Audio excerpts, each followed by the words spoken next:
I knew he was gonna say it. I knew he was gonna say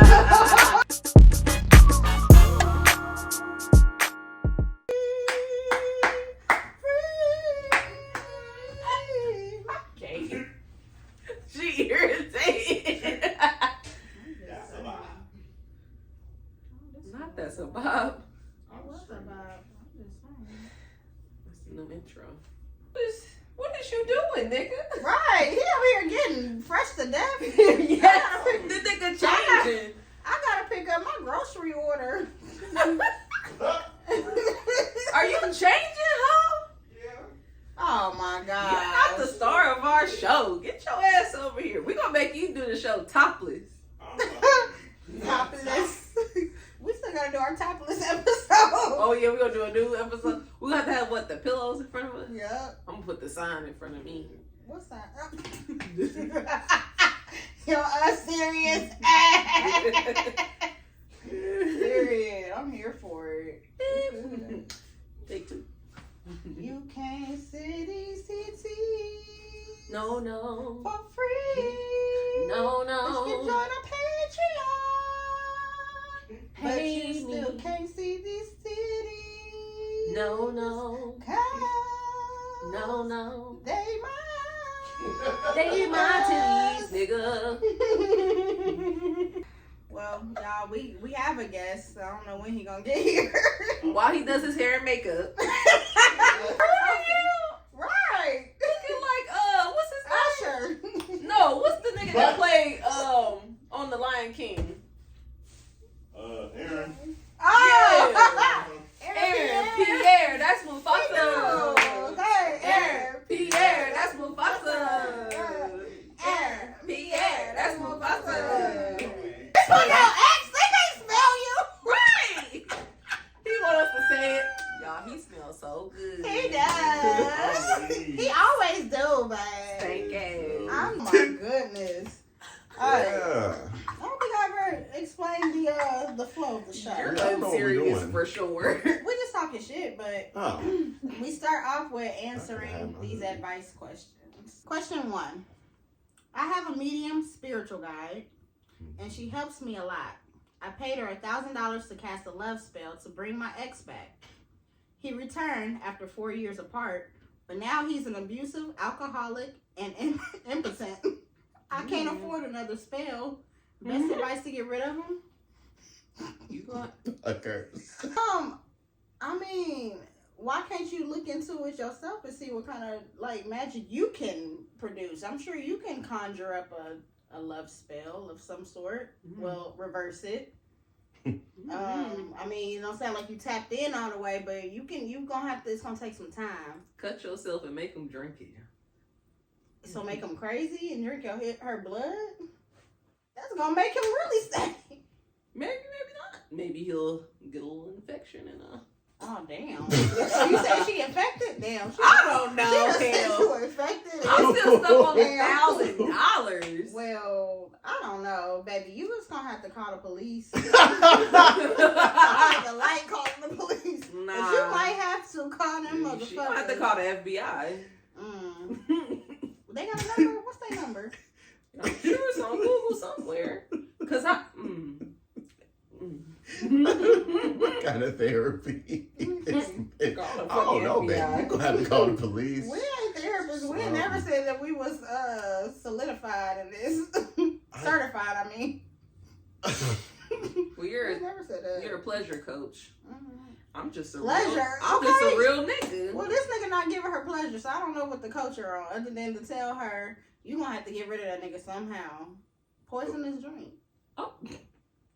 Disappear. Say you pregnant, that makes niggas disappear. Medea a always lot. was an advocate for poison. That's all I'm saying. You got any advice? Because that's all, I think that's good. Personally, what else can you say? Find somebody cheaper. I don't know. No, for real. Well, I couldn't even hit. What was She it? paid $1,000 $1,000 to a medium to for a love spell. Now she got the nigga back.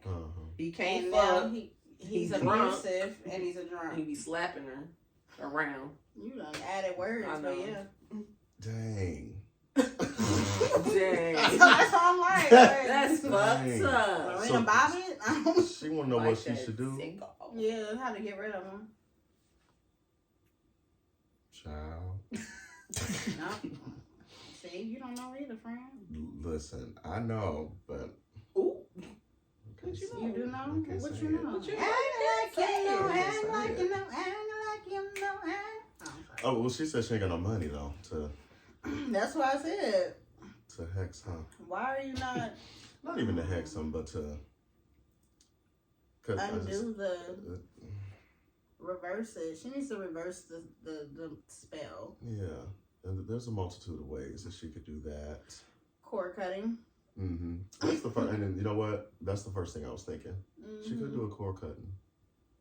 And hopefully that's powerful enough.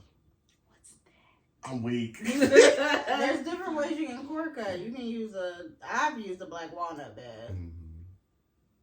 I think you said that you did. What did you do? I haven't done the black walnut yet. I did a simpler one, just with candle work Yeah. and I guess in spell work, Mm-hmm. but it really wasn't too deep of spell work. It was really just me speaking. Mm-hmm. I cut the cord. Because you're magical yourself. That's what I was saying at the beginning. Like, you're literally, you can do this yourself. Yeah. Or just do some nigga shit. Rob them. Fight back. Call your brothers if you got some. Frame them. I like that even better. I mean, he already hitting you. Call the police. That's Well, what I don't know. I don't know if So he's we- hitting you. so He's we already abusive. So we just coming back to what I said originally, You basically. did say call the police. Okay. I Okay, just yeah. wanted to put that out there. We had I to- didn't even- I basically said that already. We had to go around to get there. Okay, you're right. So just take me around the world. Yeah, this is a workshop. But if you do really want to do a spiritual disconnection from that man, I definitely suggest what we said, a cord cutting. Black walnut bath. If you can find you some black walnuts, all that you got to do is just create a bath. Literally, put some water in the tub, spread the black walnuts in there, and then you dunk your head under the water 9 times while repeating what it is that you are cutting from your life. And it really works. There's some niggas that I got rid of that ain't never been back. You spent $1,000 to get the nigga back. You couldn't have just sent them a pussy. Yeah, that's crazy. And her pussy ugly. No, I'm just playing. All pussies are beautiful. I'm insecure about their coochies. I used to be. $1,000 is quite steep. It's a lot you could have done. Give it to me. Baby, that's a down payment on something. Yeah, that's quite steep for a love spell. And we in a recession right now. But Yeah. anyways, question number 2. Okay. You're done, lady. I'm a spiritual reader. I've been friends with Nichelle since we were in grammar school. She got engaged to Huggy 2 years ago. The fuck? That there's Let me restart this because I wasn't even paying attention to what I'm a spiritual reader. I've been friends with Nichelle since we were in grammar school. She got engaged to Huggy 2 years ago. She asked me to read Huggy's palm, and instantly Huggy and I felt a love connection. Oh, shit. We were old souls together in a past life. Within a month, Huggy ended his engagement with Nichelle, and I broke my lease and moved in with him. Damn. Nichelle and I fell out. Huggy and I had a quiet backyard wedding in our home. I sent Nichelle the Zoom link so she can be a part of all right, it. bro. She is the reason we found one another. The wedding party arrived at the same time the sheriff and his movers arrived to evict us. Huggy hadn't paid rent in a year. I was running around in my wedding dress crying while our personal items were put on the curb. We live in an extended stay hotel while I try to find a place. Huggy moved his things in Nichelle's garage, and I think he's been cheating on me with her. I've lost everything for love, and I'm not sure what to do. Advice. Whoa. Girl, get your place back. Whoa. Pay your rent. Whoa. It sounds like karma, Leave bitch. that Your nigga ass alone. quick. Yeah. Karma came in quick and shook up the place, baby. Who submitted these questions? It's some Six Brown Chicks. Who's submitting these questions? It's a Twitter page called Six Brown Chicks, and they Oh. always post these different questions. Oh, okay. This is my actual camera roll, but yeah. Oh, I thought these were the viewers. No, So not what yet. kind of- We haven't even published things out yet for them. Not Oh, you right. to know who it So we was. just get random questions. Okay. Well, Huggy said, I'm about to go hug up with who got a home. right. Baby, that's fucked up. Well, What was her? why are you asking us for advice? You the reader. Stop. You should have read that was going to happen, babe. Or at least Lost read that he everything. wasn't shit. Right. Like, I've lost everything for love and I'm not sure what to do. Advice. Leave that nigga alone. Because, baby, Go get your home back. And, I don't know, is there a palm reader school? Maybe she should go back. Sound like she's very good at it. I'm not a palm reader. I don't know what's because up. how you didn't Not a see palm reader none of school. this? You didn't see that this nigga was going to go back to her. No, nothing. Right. Damn. That's fucked up. Maybe she did see it and she just didn't listen. Mm. Listen next time. That's what I would tell you. I Listen. definitely wouldn't go to you, lady. Yeah. You the lady that she paid $1,000 to. Right. Damn. Stop Oh it. shit. Yeah. Well, the first thing is to leave him alone. I don't know why you're still trying to chase that bag. I mean, if this happened on your wedding day, you should know that this is doomed. That's a big sign right there. Yeah. All this shit happening. I'm a big person on signs. If it don't look right, it don't smell right, and it don't taste right, maybe it's not right. It's not right. So don't make it. Y'all got anything else to add to that, lady? Mm-mm. Nah, well. What up? It's your girl, Dream. It's your girl, Trigger. And we are Unserious. Unserious. Hey. We gotta get that together, friend. We gotta get our song. Unserious. Because life is too short to take it so hard. Period. Period. And as you can hear and see, we have a wonderful guest here. We have the talented, extremely talented, multi-talented, multi-businesses, multi-streaming services. Like, I feel like you everywhere. You can literally, like, look at anything in this world. Look, Multi-hyphenate. Google this man right here. Okay. And you will also see that he is one badass spiritual motherfucker. We have Trey motherfucking Melvin Thank in you. this room gracing us today. Yes. Yes. I'm excited. I'm proud of y'all. Oh, thank you. Yes, yes. I know the last time that you were here was like so long ago. Mm-hmm. I don't even remember the damn episode. I do, but I I don't. listened to it the other day. You did? Really? Mm-hmm. Was You're it good? so good. It was good. Was it good? That, I remember it being good. We had two. I think It we was funny as fuck. did two. One was supposed to be for like Patreon or something. We Mm-hmm. do too. What the other one? I'm weak. It might be on my computer somewhere. Oh shit. We still got them right here. They Look Computer around. do. Ain't I around. How's y'all week been? What's been going on? Mine's been good. I've been what have I been doing? Focusing on. I keep wanting to call it a rebrand. It's not a rebrand. It's really just a furtherment of my brand. Mm-hmm. Taking it creatively and aesthetically into a new direction. Strategy. And yeah, strategizing, keeping it in alignment with all of the projects that I've been working on, from music to, I was about to say something I can't say, but everything. Okay. Yeah, it's been my week, honestly. Okay. Yes, that and boxing. He be Yo, knocking ass. bitches out. I do. Them bags be, I be feeling bad for them. I would. Damn. Then I ate that up today, so. Oh, you did? Yeah, I did. Ooh, I can tell because the way that you came in with them bags, you like, I'm like, well, we look extra buff today. Mm. It was a good day at the gym. Okay, it I'm trying to be was. like you, friend. Yes. But that's good. Say a well, not a rebrand, but Strategy. furtherment. Right. I like that word though. I like Yeah. furtherment better. I don't know. There's just something real gentleman about it. I'm weak. Furtherment. Yeah. I want furtherment. That's a This gum. That relationship sounds like a with gum. you. A gum? Furtherment. Furtherment. How was your Fresh week breath this week, longer. friend?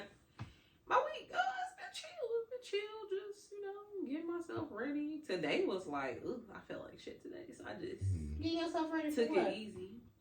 For my graduation. Oh, period. So that's why I was like, just say it. What was you getting ready for? Okay. Okay, that's a big thing. We got masters Getting out her here. master. Okay. Bitch getting that masters, Yeah. okay? Buying We the educated. shopping so I can look good. When they hear me myself, Ugh.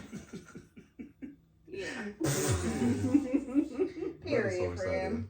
Is it? It is. It's been a lot of when you first told me, like, yeah, I want to go back. I can't believe that you did it. I mean, I can believe that you did it, but I can't because it's like, I can't believe it's here. yeah. And you really hated school because I'm like, ooh. But that's how I feel. I don't know what the fuck's gonna happen. So yeah, I love that for you. I'm mad at you because you already left me, and I ain't got nobody to It took share me this long pain. enough. Shit. I know I should have jumped in when I could.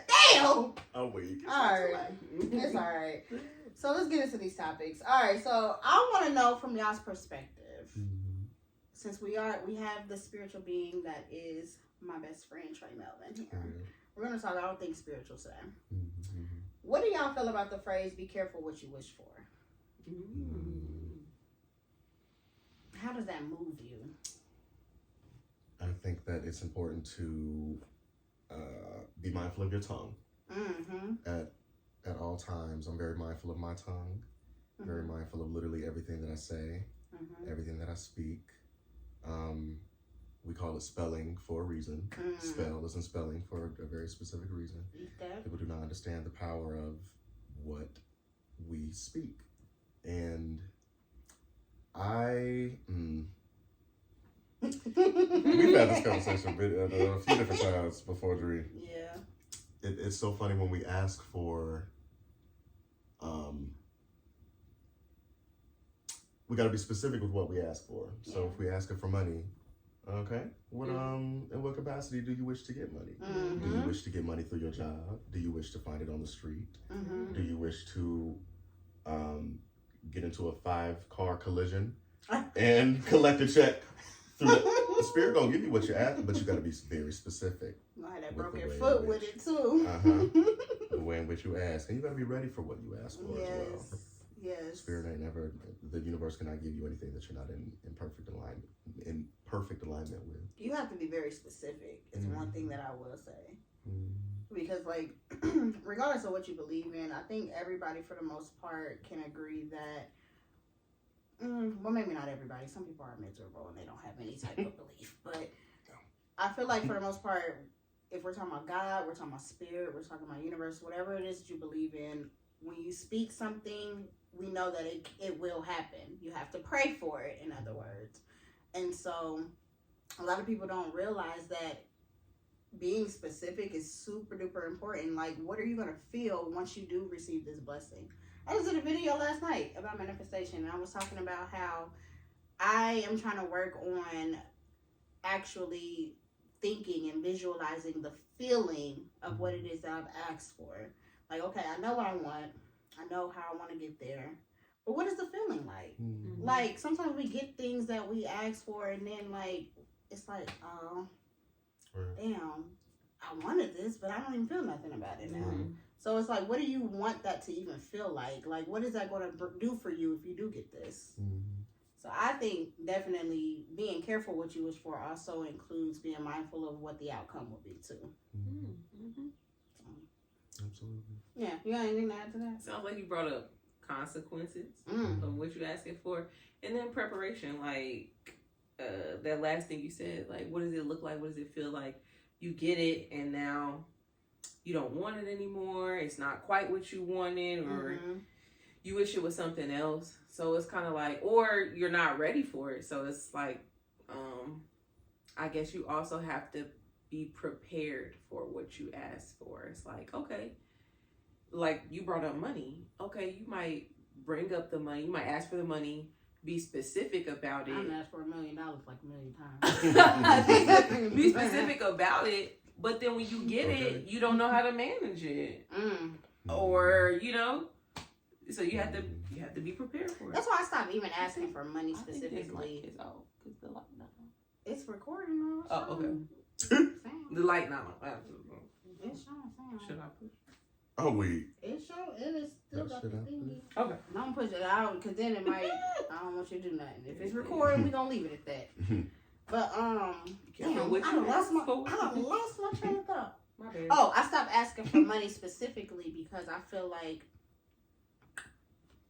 to your point about not being financially responsible and stuff like that, I'm like, I need to start asking for help with that area specifically, like how to be responsible, how to have a savings, how to make sure that I am taken care of where I'm not like, fuck, let me scrunch around and find something to figure out how I'm gonna pay this or make sure that this gets done. I ask for better financial literacy. Mm-hmm. And so I think working on that and doing the steps that you need to do to get that taken care of, then the money will come. Then you'll have a flow because now you've opened the opportunity for it to come in. Let me ask you one quick question about that. When you ask for $1 million, do you believe you'll get it? That's another thing. I think sometimes I say that passively. I think maybe even if it's not $1 million, I've always said, like, I know that this is not destined for me to just be sitting here living paycheck to paycheck or whatever. Like, I know that there's something greater. I've always believed that. Mm-hmm. And I think that that's why I've lived frivolously sometimes. Like, I'm like, I'll get it back. I already know because I'm paying the way right now because when I get there later on, it's going to be, I don't want even, this little $100 I just spent on that when I get my $1 million. Right, it's up. Yeah, but I think there's also consequence to that too because I'm not financially responsible in that way. Yeah. Like, you can't just live like that. Mm-hmm. Yeah. Even though I feel like we all deserve. We do. Can't count your chickens before they hatch. Okay. Okay, Granny. Damn. I love a good idiom. Come on, that reminds me of Miss Jones. Ain't that who taught us that? Miss Jones. I think she did have her The idiom bitch. Idiom. Yes. The idiom bitch. I love that. Shout out to Miss Jones. Hold on Shout out now. to Miss Not too Jones. much. For real. She was my fave. Yeah, that was Hey, good. Miss She was cool. I loved her. She was cool. I was her fave. She sometimes got her. You could tell she knew how to read bitches because she was like on the silent, like, okay. Like, if you said that you could do something, she's like, okay. If you I believe in myself, bitch. Okay. Whatever you say, baby. Yes. Would you say that there was a specific thing that led you to your spiritual journey? Like a specific event. That led me to my spiritual journey? Mm-hmm. There's events after events that lead me to different parts of it. You know, and different versions of myself. Like, He said life. listen, Keep for living, real. baby. Okay. Yeah, I would say I would not. Like I'm just like. Hey. Shit. I wouldn't. You want to say that there's like a specific event or anything? I know for me, I feel like my mom's passing. That opened up a whole can of like, well, where am I? Who am I now? Like, I don't have this person who normally tells me what to do, who normally not orders my steps, but you know, like, gets me together. Like, you need to make sure you do that, I don't have that person anymore. The person to tell me to go to church, the person to tell me to go hang out with your family, like, I don't have that person anymore. And so I didn't know who I was for the longest, and I think it was just something that happened. Like, literally a switch went off at her funeral. And I was like, you know what? I don't know what this feeling is, but it just doesn't feel right. It just doesn't feel right. And I think slowly, for me personally, it didn't start off as like a spiritual journey. It just started off as like me being rebellious. Like, I'm just, all right. I remember my mom didn't like that I was with my ex-girlfriend. I'm like, well, I'm about to absolutely be with her. She makes me happy, you know. I can live proudly and all that shit. So I did that, and then started, you know, like doing wild shit or talking shit on the internet. I'm like, just, I don't know if I was just lashing out or rebelling, whatever. But then I remember from there, I think it took a breakup. Because like you, it took different events. Took a breakup, losing my granny. And then I'm like, oh, wow, I'm back in this hole again. And I think 2019, that's the year when I started really tapping into like energies and orishas and just started looking into different things. I'm like, just a little curious. And then that's what literally led me to where I am today. But it's always just been steady up and down, though. It ain't never been easy going. And it never is. It never is. It really is. I know from me, so listening to you about mommy, it was coming out. It was coming out when I came out at 20, was I 21? I think I just turned 21. Yeah, it was New Year's, publicly at least. New Year's 2024. Yeah. So I just turned 21. And yeah, I believe it was right after I came out when I began, I guess, for lack of a better term, my spiritual journey. Because at that point, I had to. So what happened? I fell in love with a man for the first time. Oh yes, fell in love with a man for the first time. I feel like we both came out around the same time. At 21? Well, technically 2020. I don't think I publicized her until 21. Oh wow, I didn't know that. Period. Oh. Oh, we little faggots. I can't. I really fucking can't. Well, I remember you like hit your people up, like us, your close friends and stuff, like individually. I remember getting a message like, "Hey, I'm out now," and I was like, "Yeah, girl, what you mean?"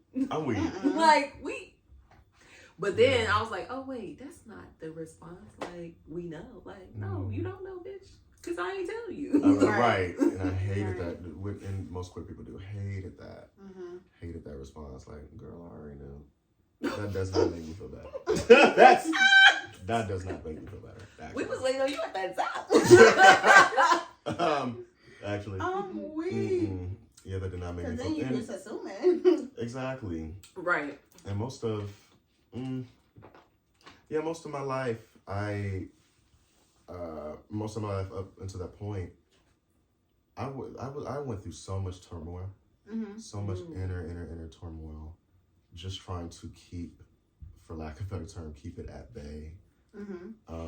So when you go through your life battling that, and then you come out and people say, "Oh girl, we already knew," it just feels like a complete like you're slap in my fucking face, a complete dismissal of my experience, a complete of my journey.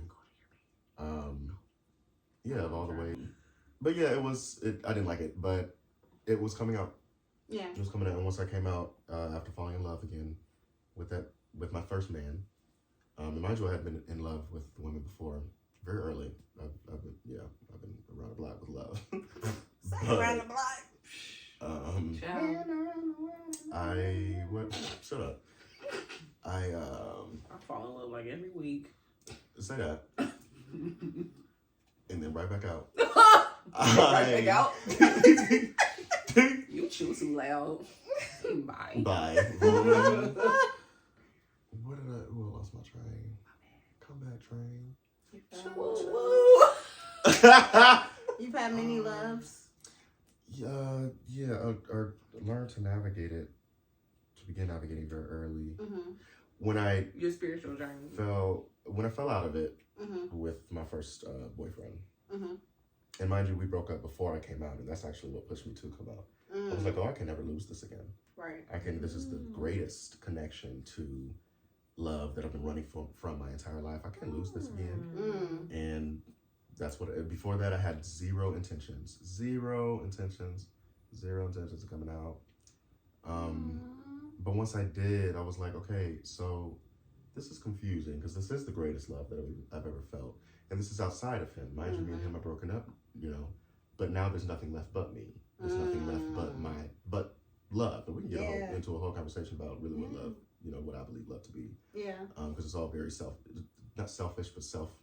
Yeah. It's self. It starts with that. Yeah. And then we whatever.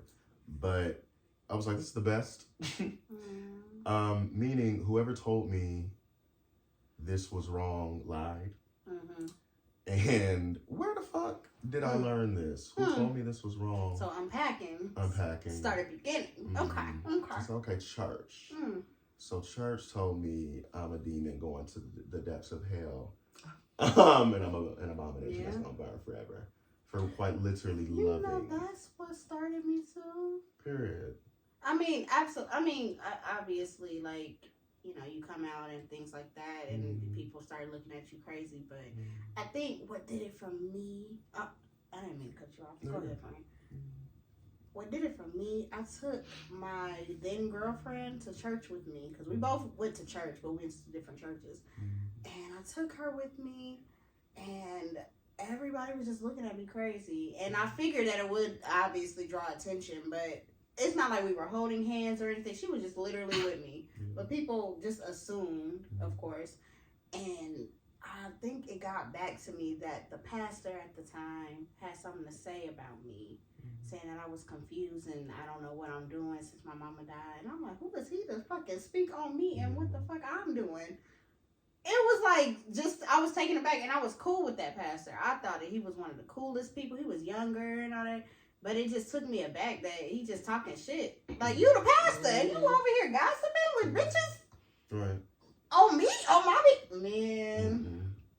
So, yeah, they did start with the church for me. That's funny. And I think for so many of us, it does. But it was definitely that. It's actually very clear in my head, like the beginning of that journey. I had to begin deconstructing what it was that taught me that experiencing this kind of love was wrong. And it was church. So I had to dig deep and dissect Christianity, dissect the beginning of it, dissect where it came from, dissect what my ancestors practiced before it was given to us. Because it is not innate to my bloodline. Or any Black American's bloodline, but that's a conversation for another day. And that's led me here. But it's been a very long, like I said, there's so many like parts of my life that have elevated my spiritual journey and pulled me into. I didn't start this journey burning incense and finding crystals and I was a baby. Look, I was thinking I had to do it. I was like, I gotta look into crystals now. I gotta get me some sage. I started wearing the little bindi on my head, thinking I'm like, it was this bitch. Hey, I ain't gonna lie. It was this girl. Let me not call her a bitch. She was a bitch. I ain't gonna lie. Damn. I looked at her as somebody that I could like come to like for advice, like spiritually. Like she was like one of those girls. I was looking up to her. So I went to some of her events and stuff. I remember one time she had this event, nobody, and I mean nobody registered for except for me. I was the only motherfucker in that class. So when I arrived, I'm thinking that, you feel me, I was like maybe 5 minutes late. I arrived, I'm thinking like 5 minutes late, everybody in there, they done got started at school. Girl, I walk in there, this bitch was like, well, we waited long enough for you. Where is everybody? Damn. I was just awkward. Well, it was her and one other girl. It was her and the girl that helped her with the classes. Okay. So it was her and all the parents inside her. That's what it was. Had to be. Because, girl, I sit down and I had the little bindi on my head thinking I'm doing something. Mind you, this is the beginning. She like, yeah, so you're new. And she just like, she could read me. So she was like, yeah, you're new. With your little bindi and stuff things. I was the same way. Like, it was like a judgmental, like, I'm like, well, girl, if you see that I'm going a certain path, then why don't you just, like, kind of, like, take me in as your little baby cub? Don't try to push me away. It was just really, really just judgmental. And honestly, it kind of reminded me of church. I was just about to say, that sound like. Honestly. And then she, because at that time I was doing edibles, my old podcast talking about sex. And she was like, following me. And she was like, I know that you do that content, but I want you to know, like, sex ain't always sexy. And I was like, what? It's literally the root word, but okay, sure. I didn't understand what she meant. I did not understand what she meant. So like later on, I kind of understood. I feel like, and I don't know because she never explained it herself, but I feel like she was just trying to get me to talk more about the opposite side of sex, like, you know, trauma and things like that. But me, I hadn't dug into all the hard, you know, shadow work or anything of myself to be able to talk about that. So I never felt comfortable. But for her, hey, she was reading me down. I said, I don't know you. And we stand being read down. In love. Absolutely. But it was just a thing where it was like, this is my first time, or literally my third time seeing her, and our first real conversation. And for that to be, it was like not endearing at all. So, fuck bitches, get money. That's all I'm saying. Oh my gosh. But I did definitely want to talk about what happens when you feel human in tough situations. You skipped my spirit. Oh, I'm so sorry. They said fuck Christianity. We don't want to hear it. I am so sorry. I'm fucking with you. I am so sorry. You are right, friend. I was like, we're going to say something. You're right. You're right. You are right. If you really want to say it. You're right. It'll be on Patreon. Now, see, they already been talking about the church be scamming. Now you gotta pray for, you gotta pay for the Christianity portion. Lord, I gotta pee. Go ahead, friend. No, I was gonna say for my spiritual journey, I know it was like a little bit different than you all's. I feel like I really had to work and fight to stay on the like Christian journey. Yeah. And for me, the reason why I wanted to keep going at it is just like I have a desire for it. For one, it was like so tough for me because I remember when I was with my ex, he was very I feel like he was so much further along than me on his Christian journey. And I'd be like, damn, like I really want to be into it, but it's boring. Like I'm not feeling it. But I always had like this pull, and I felt like it was mental and physical. So I'm like, I really want to get back into it. And then I just felt like there's a couple times in my life where I can pinpoint where I feel like I was at my lowest, and that was like the only thing to pull me out. Like just through prayer and studying the scripture, that made me feel like at peace. And then I feel a spiritual connection to God. Like I feel like he communicates with me. And I try to be consistent with communicating with him. So I feel like I'm getting a stronger connection, and that is something that like it does bring me like peace and joy too. So briefly. So my question to you is, what would you say kind of drifted you from it? And then how, like, what specifically did your ex do that made you be like, you know what, I do want to tap into it more? I would say one of the things that would, I don't know, I guess deter me from that journey is I felt like I wasn't going to enjoy life, because like when you hear it, it just sounds so strict. Like you can't do this, you can't do that, you can't do this. But it literally is your own journey. And I realized that my journey is not going to look like somebody else's. My walk is not going to, and it doesn't mean that I have to stop everything. I try to go by what I read, like what I study. And then I also go by what I'm convicted. Like if I feel convicted to not do something, then it's like, okay, I need to work on stopping that. But I do feel like my sexual desires, I have a very high, strong libido. Like it just is what it is. Okay. Honestly, as we get older though, I think that's just us, period. What do you mean? Like women, as we get older in general, like it is said that our libido does get It increases. Higher? Yeah. I just feel like it's always been like, Me too. I'm ready. Me too. Every day. Tomorrow, next week, I'm on it. But just in like me searching for that and then me, obtaining it, but then going back to feeling empty after I like fulfill that urge, and just like searching for something else as far as like where my ex fit in. I saw his walk and it was something I wanted to for myself. Like I could see, like when I was with him, just like learning from him, experiencing him, being his girlfriend, I just felt different. I felt lighter, and I felt like this different version of myself that I wanted to maintain. And it's not just, it wasn't just the sexual portions that I saw change. Like, I know the fucking sirens. I felt like, amen.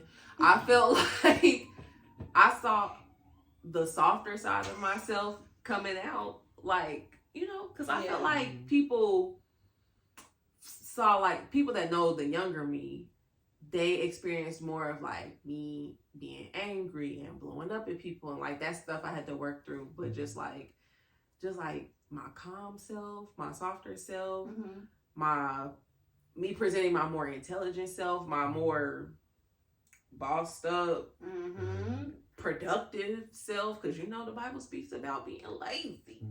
But I just saw a lot of improvements that I was like, you know what? You do have a Jesus not so bad.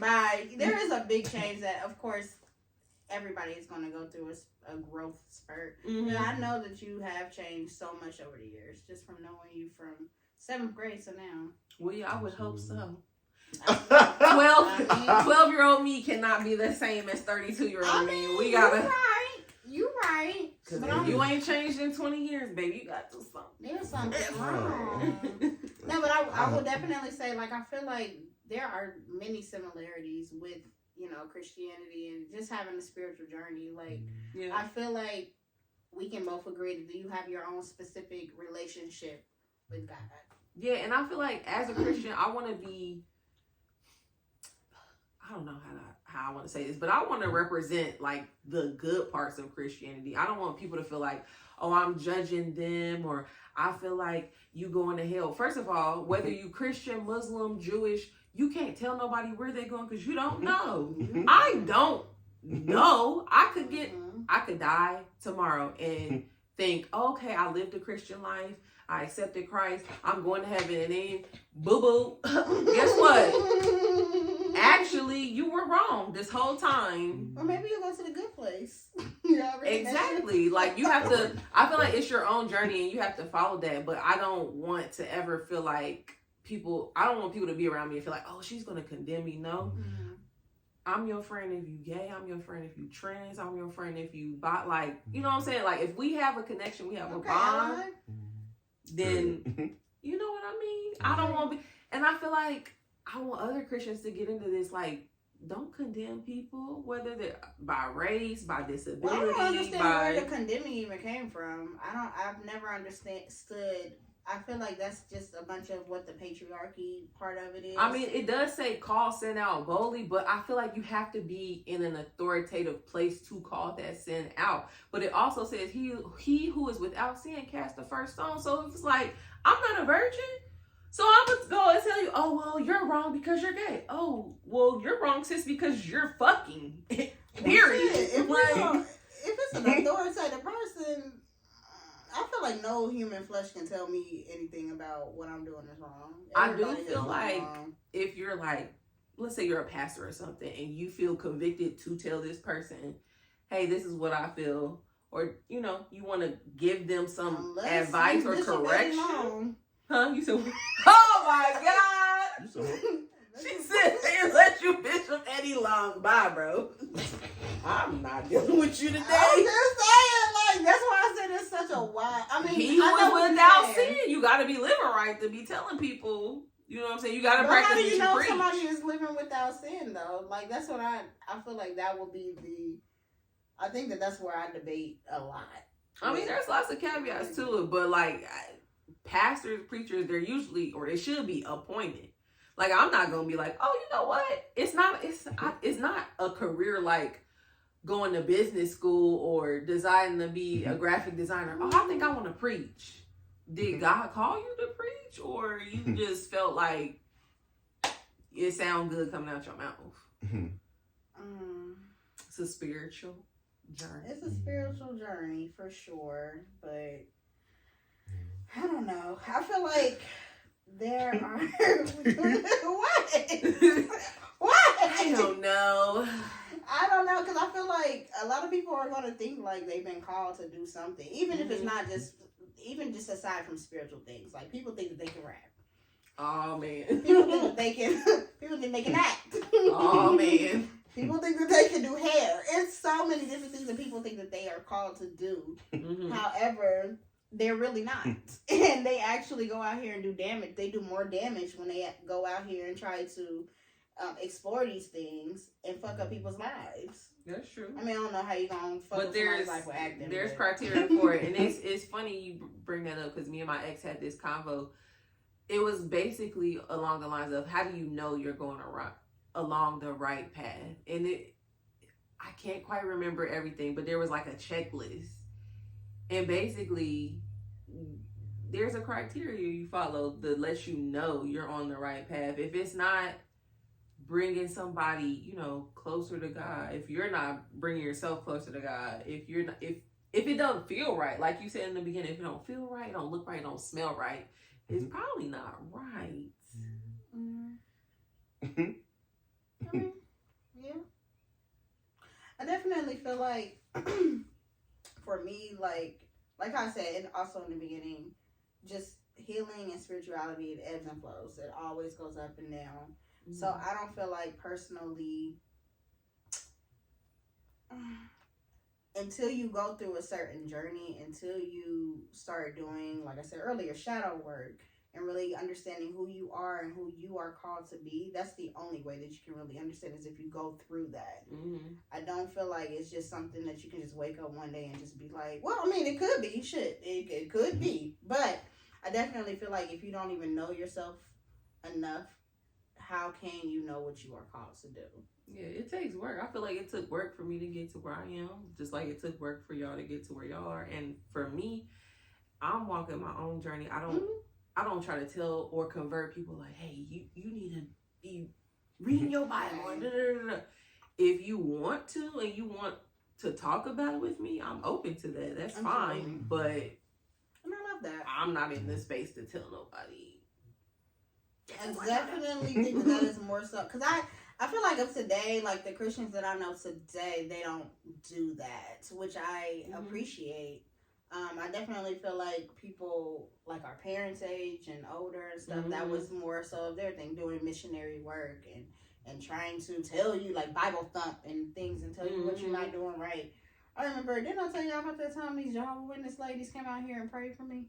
It was so random. I took Coco outside, and of course Coco just take forever to take her little piss. And I just see these ladies coming up from around the back. Why she get up and start looking? I'm like, y'all talking about me? Yep. These three black ladies just walking around with some long ass slave outfits on, and I'm like, oh shit, what they about to do? So they come, they got me though, because I thought that they were just like just lost. I thought they were looking for something. They looking at Coco playing with her a little bit. This is how they got me. They're like, she's a cute dog. Where did you get her? I'm like, yeah, girl, I don't know. They like, let me pray to you. I said, huh? And that be the thing too. I'm a Christian, but listen, I don't Christ with everybody. Because I don't know you, and I don't know what you be praying to or what you be praying for. Well, because I could have had an evil spirit upon me and flip their little energy or whatever. But I'm just saying, though, it was just so random. I'm like, damn, I couldn't even get out of it. I couldn't even have the courtesy to ignore them at my door. They not. They caught you on the street. Caught me playing with the dog. And, of course, Coco running up. The fuck? How you doing? I know. There you go. Oh my gosh. Okay, I do want to switch gears here because we done got already 50 minutes in. We ain't even got to the the other segments. But I want to kind of pivot back to what you were saying about. Now let's talk about sex. I mean, we are, baby. But I want to pivot back to what you said earlier about how you have a higher libido, and that was something that you have to also work with in your Christianity. I definitely feel like we can talk about this shit all day. You know, this is not shit. But I definitely feel like there is something to that. Like, if we're coming from like a spiritual, I don't even know what you want to call it for real, but you know, I believe in the chakra system. You have your root, your sacral chakra, which harnesses your creativity, your sexual power, all of that stuff. I think that when we do have like a misaligned chakra, and in this case, that would be more so your sacral. I definitely feel like that means that there's something that your attention needs to be going to.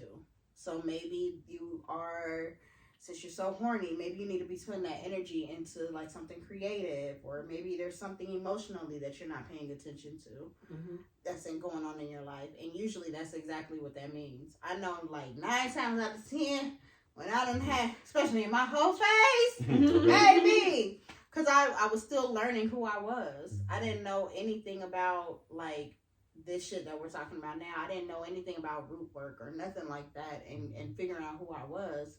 And that was when I was the most horny. The horniest. And just willing to just like, not fuck whoever, but like, shit, if you my nigga and we fucking around, let's fuck. Come on. I don't even care. Like, and it was just, I think that was just literally me trying to figure shit out for myself. So I definitely feel like there's something to what you were saying. I don't know. Do you feel that way? Do you feel like when you're at your horniest? Something needs to be done or something. I don't know. I just feel like I'm horny all the time. I mean, well, maybe that's something that you never tapped into or paid attention to. Okay, go on. Okay, well, never mind. Maybe I do use it as maybe a way I'm to alone procrastinate. I don't know. I definitely use that to procrastinate. Like, it could be things that I needed to be doing, and whether if I'm not fucking a nigga, I'm fucking on myself, and then by that time, I'm asleep. Let me masturbate first. You know, get that post nut clarity working. Okay. You know, I definitely feel like my I can. You were like me, just horny all the time. But listen, Me too. and my I got Scorpio some nigga ass. last night. Period. I know that's right. Period. At least somebody. Okay, somebody had to get. Hey. Yeah, I'm a Scorpio stellium. I got 4 Scorpio placements. Actually, I might have more. Gosh, you got 4? I got 4, baby. I got 4. Scorpio sun on top of that. You're a problem. Yeah. Oh, Yeah. And so was this motherfucking libido. Nah. Because I love me. Oh, we. Okay, we are. I do too. We are kind of. I do too. But yeah, I'm horny all the time. I'm horny all the I time. can fuck you up. But I wonder if I got a Scorpio in me somewhere. I just don't Probably think do. so. I think I'm like Capricorn. You know your other signs? I did. I feel like it's a Pisces somewhere in there. I can see But that. I don't know. I mean, but that's a water sign. I mean, just like Scorpio. They some freaky ass niggas too. Little 69 Aren't they? guys. Aren't they? yes. I mean, Well, yeah. Okay, go back to you, Mr. Scorpio. Go back to that. yeah, I'm horny all the time. And on my journey, I'm just learning balance. I'm learning a lot of things, but balance is probably the most important thing that I'm learning at this point in my life. And being mindful of not just what I'm putting my energy into, but how much of my energy I'm putting into it. And sex, like for the longest, I thought that my relationship to sex, although I haven't had an unhealthy relationship with it over the years, especially being a queer man, there's no rule book that comes with any of this, with life in general, but especially being the Black and queer in America. Okay. I had an unhealthy relationship, still can have an unhealthy relationship with it, and it's that and liquor. And I thought, okay, so I can see how these things harm me and keep me from my highest potential. So maybe that means I need to cut them out. Maybe that means I need to be celibate or abstinent. You did go through your period. I did. Maybe I need to be sober, you know, and I realize now, no, I don't believe, and I can wake up, 5 years from now and change my mind. But for now, I realize it's not about cutting them out completely. It's just about finding balance within them. Did you find that out when you were sober? Okay. I found it out after. Okay. Yeah, I was sober last year for almost 6 months. And yeah, it was like over 100 days. I remember. Definitely. Yes, it was. It was well over that. Yes, it was. You did longer than me. Well over. Shut the fuck up. But yeah, almost 6 months and very productive. I filmed a whole series in that time, and actually I went through a lot in that time. And it was a great time. It was a productive time. It was a really great time. But once I wrapped the series, which is what I was putting the bulk of my energy into, I left LA and I came back home for the holidays. And I was like, well, that's done. And I'm home with in LA, it's a lot easier to like stay on within a specific structure. Yeah. Opposed to coming home where it's slower and I'm with my friends and my family.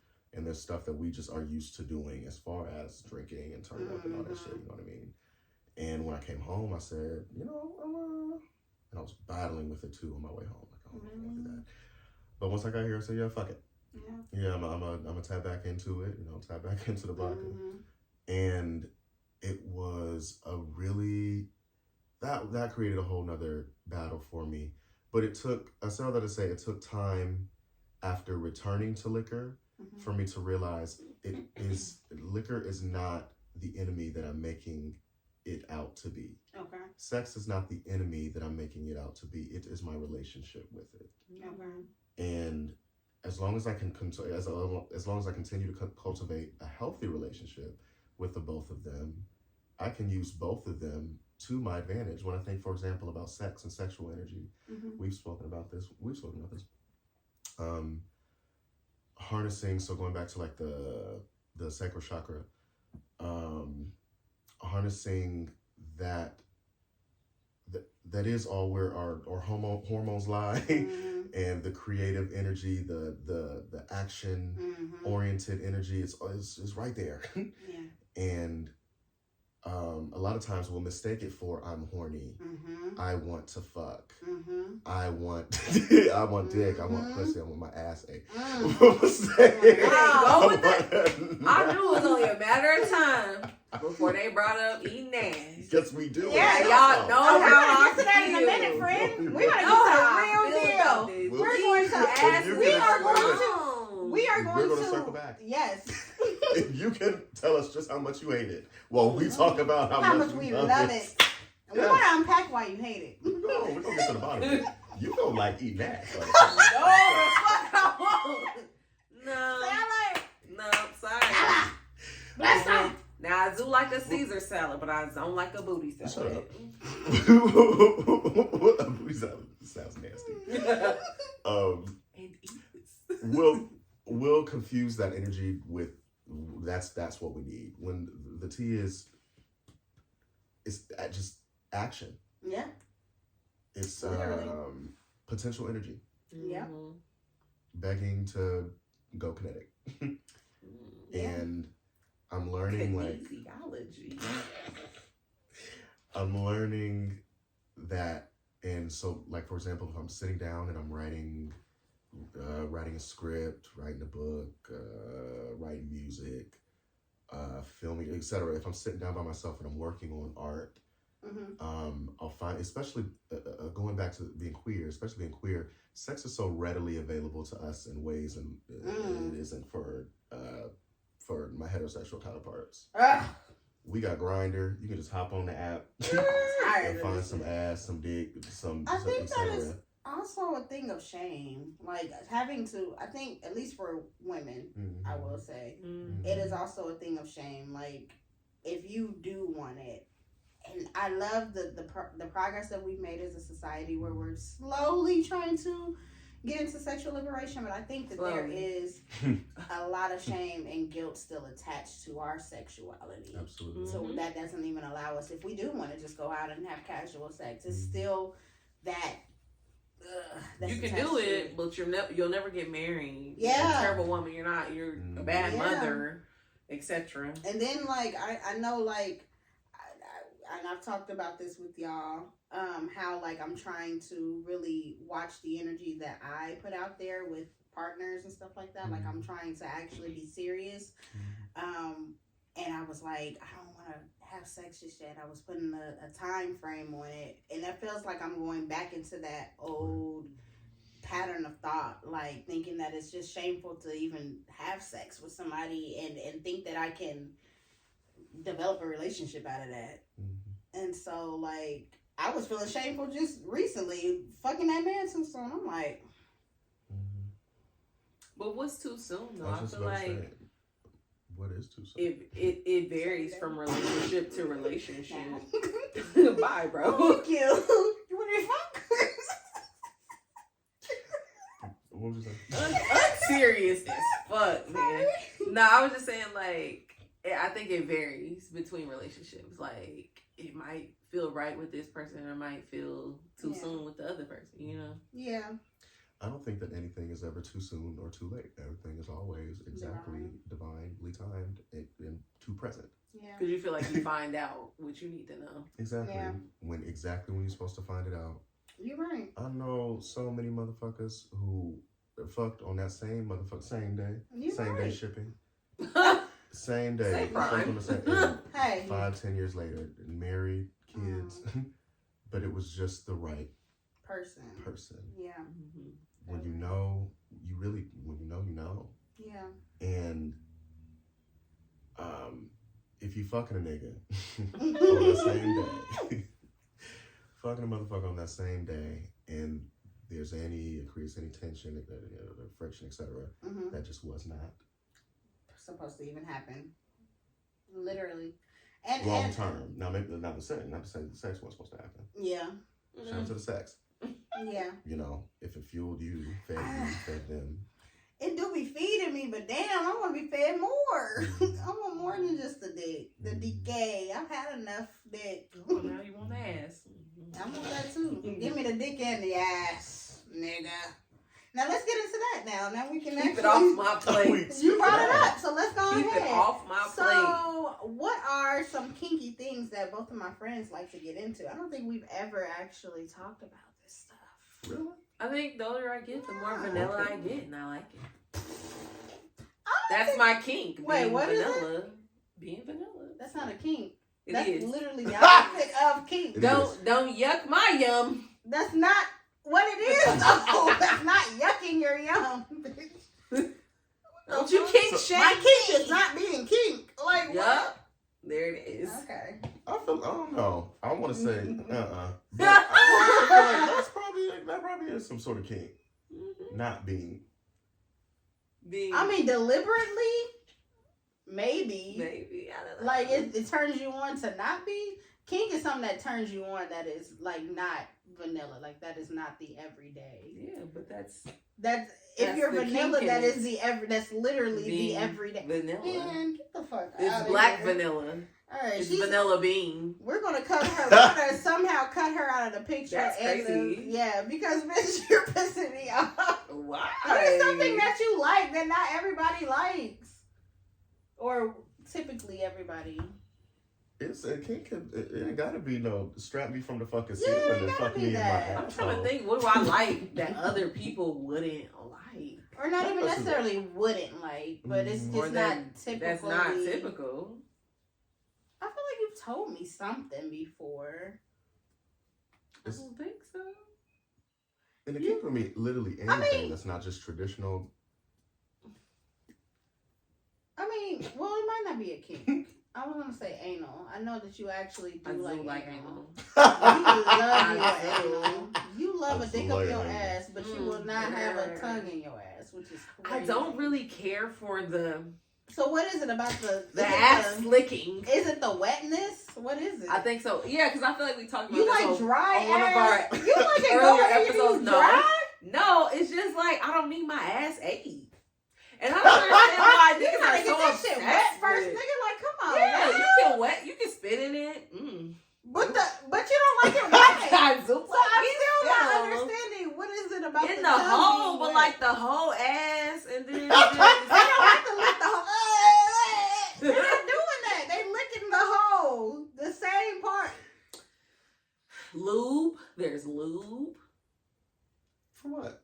For my You a booty dirty hole. bitch. For what? Whoa. No. I can't Whoa. The ring didn't mean nothing. But Sorry. you know, I'm not a big fan of head. Oh yeah, I forgot about And that. I hate saying that because people always assume like, oh, well, you just ain't had no good head. Let's listen. Listen. Because I done had a coochie gobbler or two. Wait, you don't like your clit being played with? That's What do you literally- mean, with a hand or a tongue? I mean, just in general. Let's start in general first, because that's Yeah, I literally do. I didn't the say one that. organ that we have that is just strictly for pleasure. I do, but also I do it better. So I prefer Mm. if they just let me do it. So going back to what you said, niggas be telling you that you just ain't had the right one. People say that in general. They assume that, but like I said, I've had some phenomenal head. I just am not. What made it big on- phenomenal? Well, it just was. It was just so good. He made it from the back, and his little bird was watching. So was it the okay? So We was love it a nigga the with actual? Was it the actual? He was hitting the right spots, or was it He just was. the fact that people were watching? No. It wasn't people. It was just his bird. Ew, you like being watched. You like the voyeur ass bird. I don't necessarily like being watched. I think I like the element of getting Caught. the potential of getting caught. Yeah. I don't think I would like being watched. I like to watch. Period. So these are kinks, first of all. Thank you. There's a lot of That's- kinks. you see, I'm trying to pull There's shit like out. 5 kinks. But I'm just so vanilla. Yeah, well, I mean, No, there's a lot of not vanilla. Yeah. A lot of chocolate. a lot of people don't like being watched. Or The chocolate in it. there's people that's scary out here. They don't want to be even the closest part of being watched or anything. They don't want that. But you, I don't really want to be watched. but it's like the action of being caught. They don't even want that. Yeah, I like the potential, but like no, I don't want.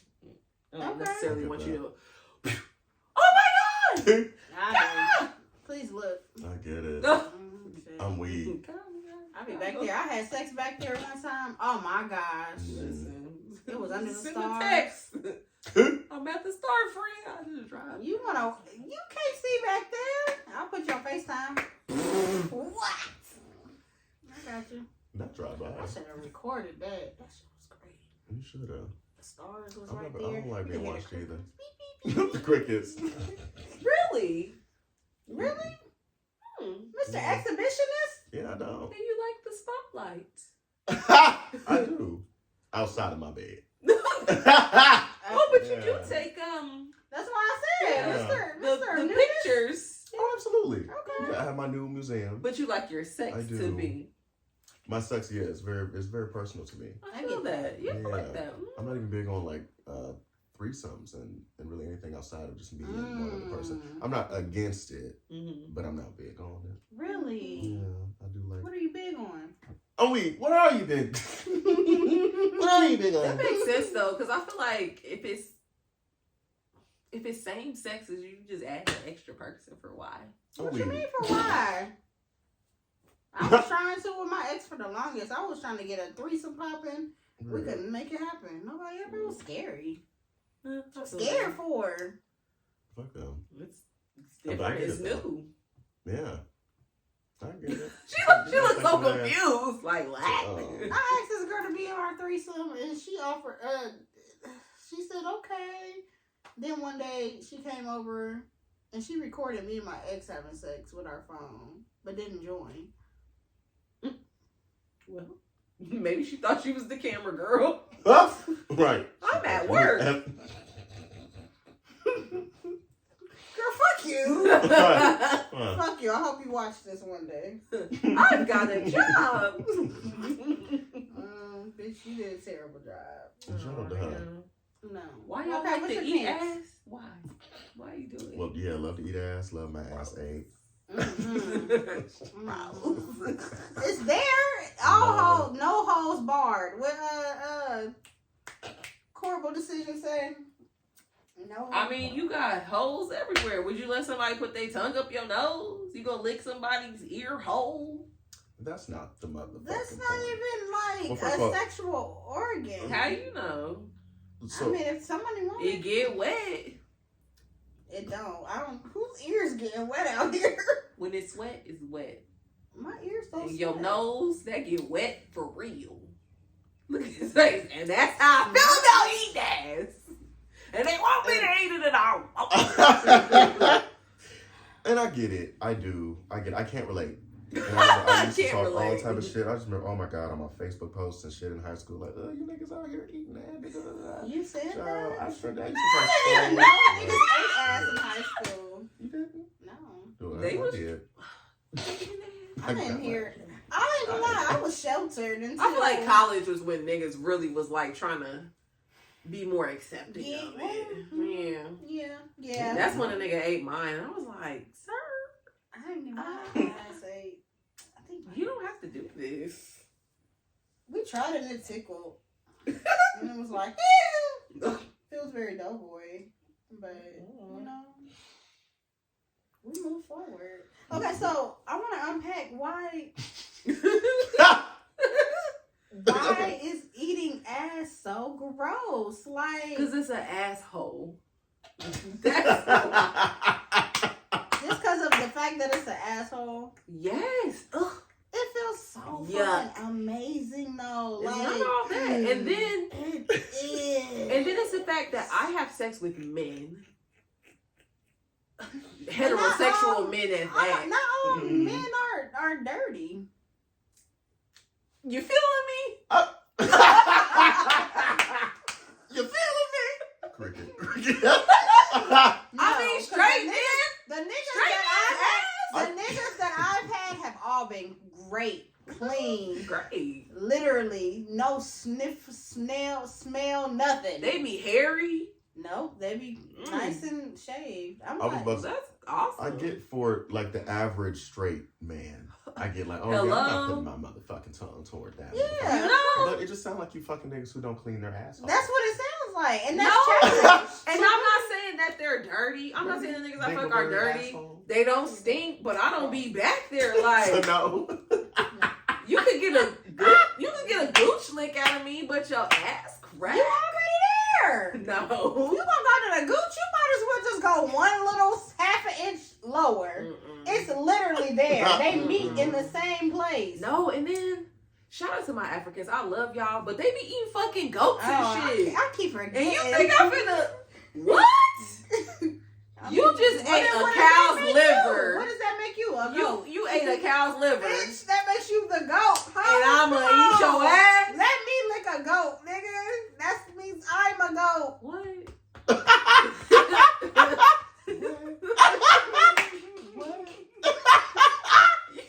You really You reached the for that. goat. I was hoping you would just skip over that. Goat, bitch. You the kept goat. going. You the goat. You the goat. No, Why I'm not a goat. I'm a young woman who ain't eating no ass. I wonder if there's a scientific study. Let's call Shan. Shan Boodram. Shan Boodrisha. We love you up in here. Let's call her, because I know she knows. I wonder if there's been a scientific study about niggas, not about niggas, but just about people who enjoy eating ass. I want to know specifically niggas. It's right up there with because I feel sauerkraut like for other, me. I feel like damn. That's a horrible place for it to be. So y'all wouldn't eat sauerkraut, but you would eat I ass. eat sauerkraut. It brings good luck every year. Period. But Collard I'm greens, cool on yes. Bye. Just eat a But- spoonful. sexually, I feel like there's something there's something about ass. It's something sexually. I don't know how to explain it scientifically. Something in the brain that's going off in that I would think is going off in our heads. I mean, it's an erogenous zone too. I mean, yeah, it's nice. And for me, I mean, my G spot. Bite the cheek. Yeah, that's what I'm saying. That's exactly why I enjoy underneath the cuff. Beautiful. All of that. But that's exactly why I enjoy stimulating a man's ass. Is because the G spot is literally there. I put my finger up there. If you let me. I ain't have to eat it. Some niggas won't even let you do that. I mean, the niggas that I've had did, because they let me eat the ass. They won't. But my niggas will not let me. One let me do it. He didn't like it, so I definitely feel like they're not going to let you do that before they let you do that. Because it gets to the wet a little bit, you know? And it's like sensual. And that shows that I really it's all wet and soggy. That sounds great. You making it sound like wet and soggy is bad. Please. I don't like a whole lot of wet down there. That's you, but for him, shit. He might like that. I don't know, friend. I just feel like you're doing yourself a disservice. Well, I feel like one day when we're like 42, you're going to be like, guess what I did, girl? No. I'm weak. No. You ain't 40. Oh, you already 42 then, bitch? No, but I know what I like. I don't even like the toe shit. I told you a nigga sucked my toe and it felt amazing, but I don't put my toe in your mouth. Let's stop. Okay, I'm not big on feet either. I'm not against it. We need a different Christian on here. That's crazy. I need a Christian that ain't ass. Where y'all at? A different Christian. Let's talk. The married ones probably do. So when you get married, you gonna do it? No. Alright. Well, I don't want to pressure you into ever feeling like you have to eat ass or get your ass. It's not on my menu. And that's cool. That is so cool. It's not on my menu. I really hate that for you. But anyways, we do have to move on. Yeah. So lastly, we do have the music segment. So for music, okay. So for music, music, I thought about your project that you did, the last project that you did, that was very, very sentimental for you. And it obviously ties into what this whole episode is about. And I just kind of wanted to talk about what brought you to making music in the first place.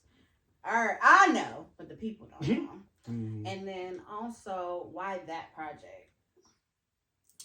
Are we talking about my debut album? Yes. Okay.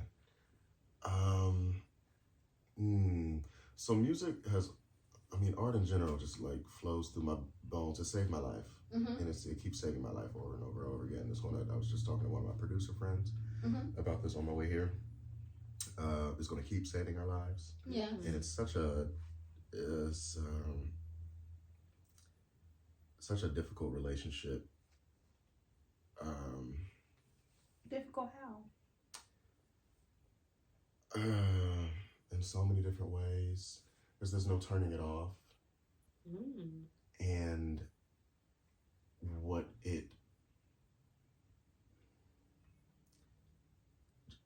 the depths of where it can go. Of where it can go. The depths that art requires you to go as an artist is so fucking uncomfortable. And me and her, my producer Bessie, that was just talking to her on the way here. We had just come out of a depressive funk. She's actually still coming out of it, but I just come out of mine. That just hit me literally, a week and a half ago, 2 weeks ago. And we were talking about a bunch of different things, but basically, there's no turning it off. Yeah. And we are forced to meet ourselves to tell the truth about not just ourselves, but about the world in which we take in over and over and over and over and over and over and over and over again. And yeah, it's a very difficult relationship, but a beautiful one that I wouldn't trade for the world. And again, it saved my life in a world growing up black and queer in Dayton, Ohio.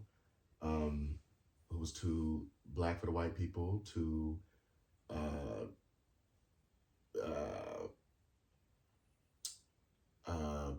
too feminine, too queer for the queer, not for the queer people, for the straight people. There was never really there was never a safe space for me to just live in my skin here. So I learned very early how to camouflage, and I learned very early how to take bits and pieces of what people have told me to do and be, in order to survive, in order to shelter myself, and get through it. Lonely path. A lonely one, but art gave me the words to express all the things that I didn't know how to, all the words that I was not taught. And did you want to go to Stivers, or was that suggested to you? Hell no, imagine. Fuck no. Absolutely. It was suggested to me. Yes, I didn't even know what it was because I didn't grow up, mind you, in Dayton. I grew up in Trotwood. Yeah. My trajectory was the Trotwood Madison middle school and high school. And in the 5th grade, I remember I traveled to, I studied in Europe. My study abroad, people to people. Back the summer between 6th and 7th. Oh, you didn't? No. We never talked about that. No. No. No. Well, yes. Yes. I remember that. One of the kids that I went with. Disney Paris.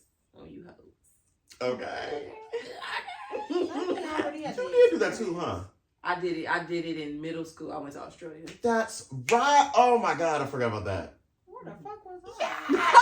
I forgot about that. Yes. Oh, we were selling them what was them candy bars. The candy bars and them what books? I want to go out there and sell some shit. Expedia. You want to sell some shit? I'm still about to sell some shit. Something? Yeah. Ooh. Hey. This prices of everything going up. I'm sorry. Inflation, tariffs. What the fuck was I saying? People to people. Yeah, one of the other kids that I traveled with, his mom recommended Stivers to us, I believe. And that's when I learned about it, but I didn't know about it. Thank God I learned about it. Stivers changed my life. Yeah. And art was already my life well before I popped up the pussy. Hey. Honestly. Creating. Listen, you know.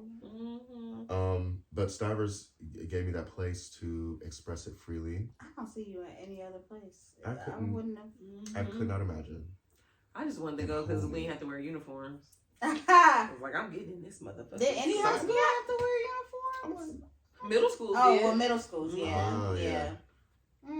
You right. I was like, oh my God.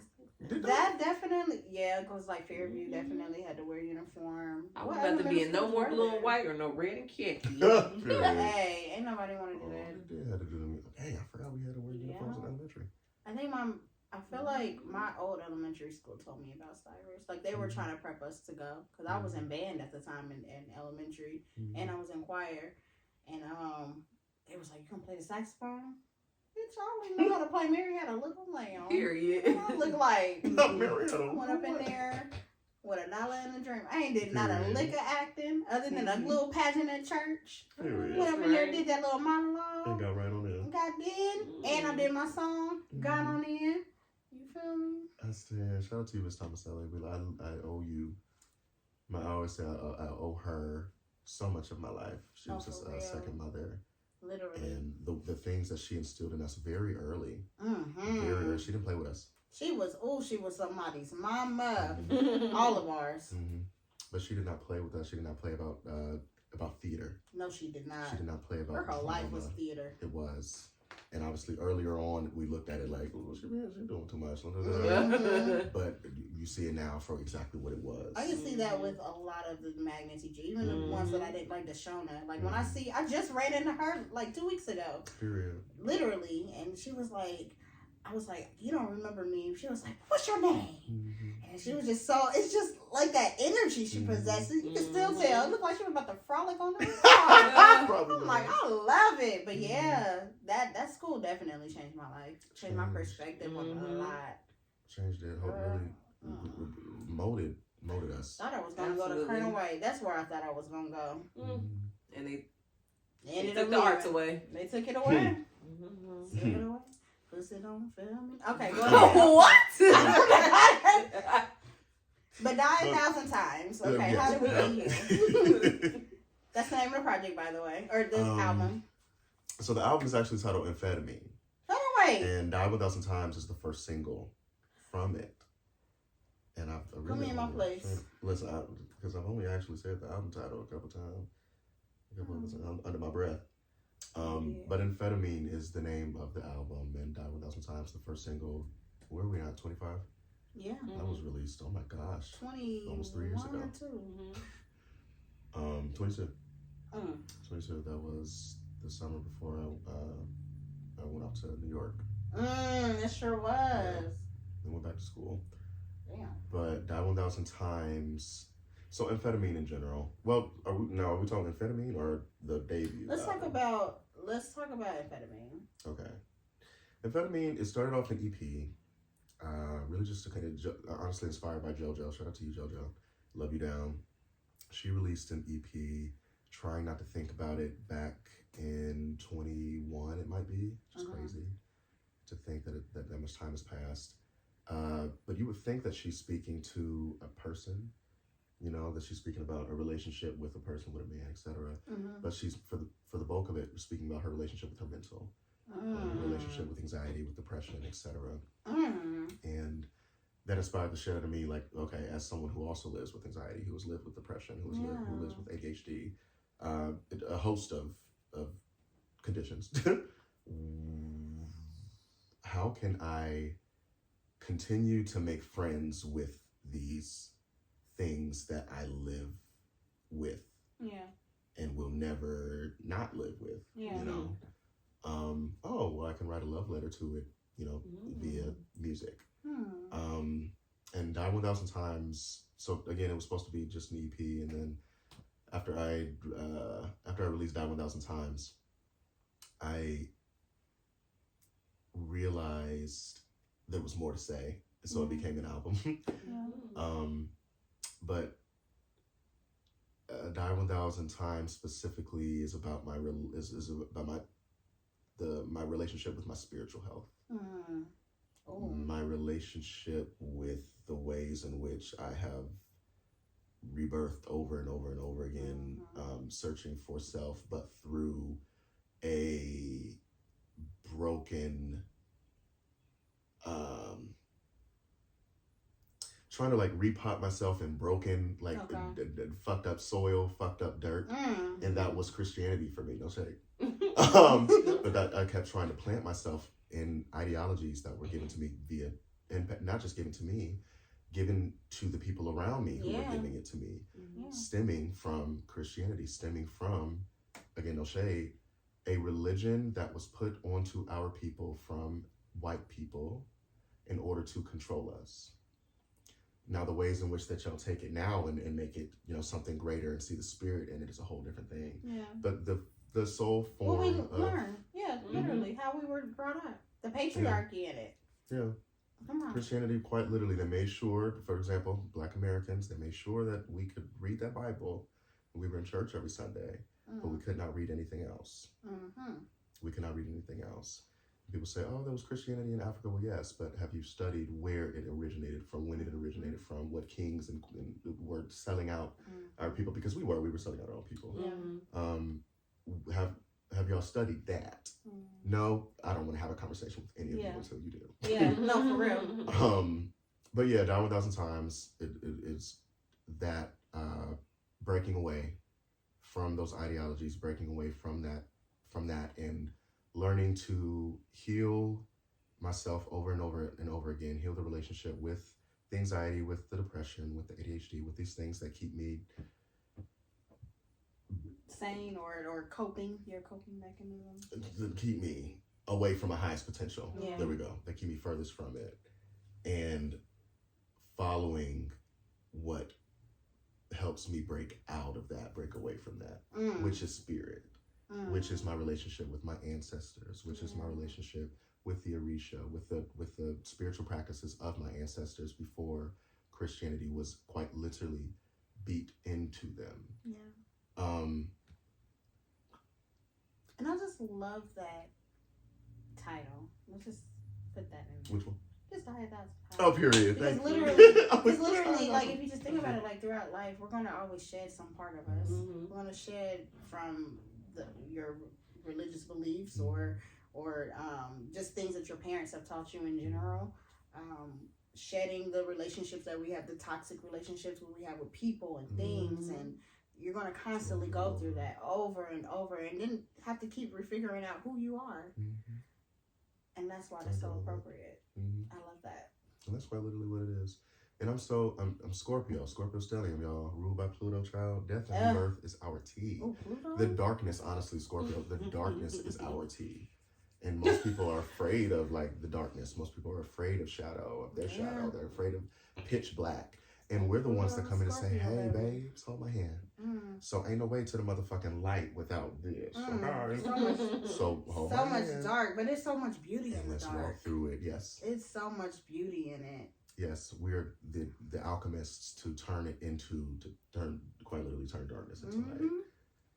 That's our whole generation, though. I think our whole generation is Pluto and Scorpio, honestly, but a lot of people don't tap into that, and a lot of people are afraid of darkness. They don't see that there's beauty within that healing, that getting your bootstraps and getting dirty and getting through it, and it's scary for a lot of people. It's scary for me, shit. It is scary. It is very. The strongest people I know. Change is scary. As hell. But then again, we gotta also understand what fear is. We gotta understand that it really is not real, and it's something that's just used to prevent us from getting to where we need to be. And once you fully understand that, you can be your highest self. You can be your greatest. Yes, that's what holds us back. My producer bestie about that the past 24 hours. Like fear. I had to say to myself, like, as I'm stepping into this new chapter of my career and my aesthetic and creating all that shit, which, by the way, I need to make sure I post right after this. I had to admit to myself. So at the beginning of the depressive episode, this last one, depressive for lack of a better term, because mind you, y'all know me, I'm still always grateful, gratitude, things are great. But you're human. It's a human. Allow myself to be human. I told her I had to say out loud, like, I'm scared. I'm actually just scared. I've been scared. I'm tired of not living and walking in my highest potential.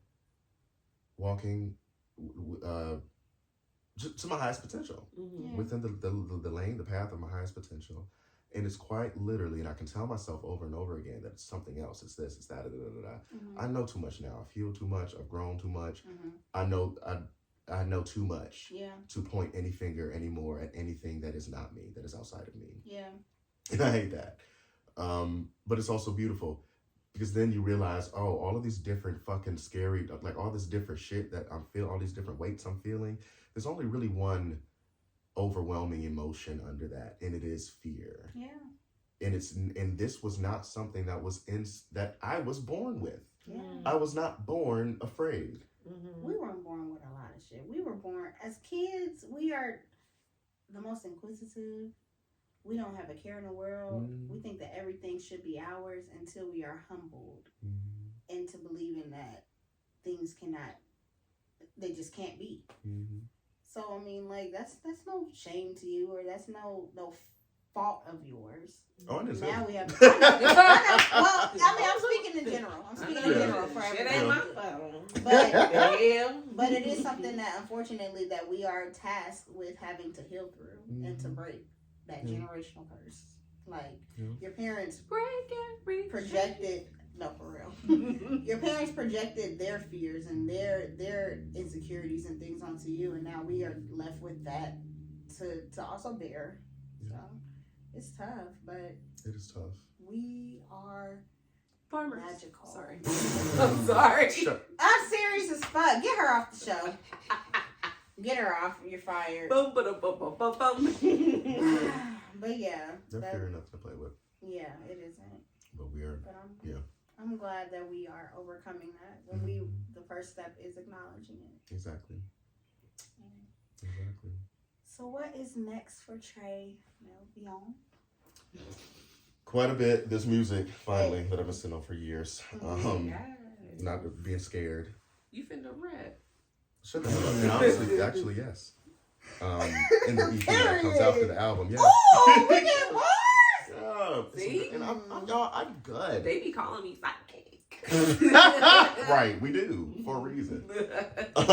Yeah, that motherfucking baby. I want to hear to a bitch that don't tap into her potential. Not too much of my good sis. Oh. No, I'm weak. Oh, but go ahead.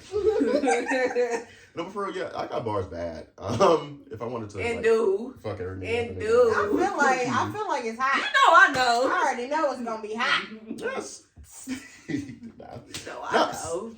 But no, that's not don't coming have me until bring the up next. butt naked bitches on the floor. On the floor, okay.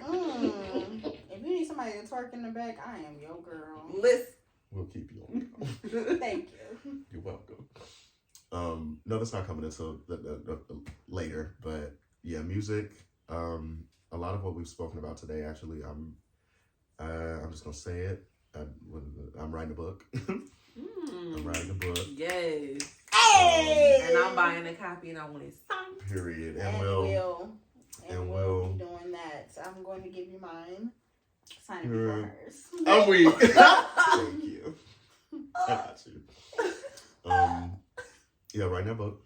That book should be on her way. It already eats. Thank you. And it does. If I can be honest, it does. I'm so proud of real it. bad. Yeah. I'm so proud of it. But yeah, music, film, TV, digital, all that good stuff. There's so much on the way. Marketing agency. Yes. Child launched this marketing agency back in September, and we're working with our first clients now, and that's been. I've been seeing y'all working, honey. Child working, but it's so rewarding in so many different ways. That's a whole other episode. We talk about that. Hey. But it's honestly just so many great things. I'm really just